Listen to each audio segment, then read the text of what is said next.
বাংলাদেশ বনাম উজবেকিস্তান।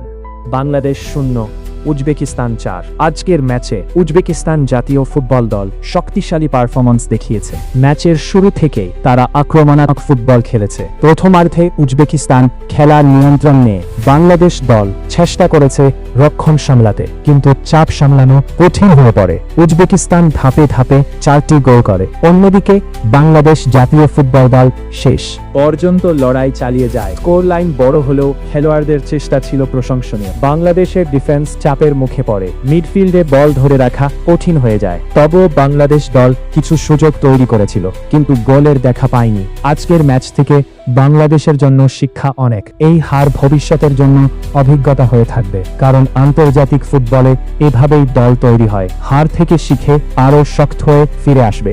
আশাই আসল লক্ষ্য। বাংলাদেশ দল এই ম্যাচে হারলেও হাল ছাড়েনি, শেষ মিনিট পর্যন্ত লড়াই করেছে। এটাই একটি দলের সবচেয়ে বড় পরিচয়। আজ ফলাফল বাংলাদেশের পক্ষে যায়নি, কিন্তু স্বপ্ন এখানেই শেষ নয়। সামনে আরও ম্যাচ আছে, আরও সুযোগ আছে। বাংলাদেশ ফুটবল ধীরে ধীরে এগিয়ে যাচ্ছে।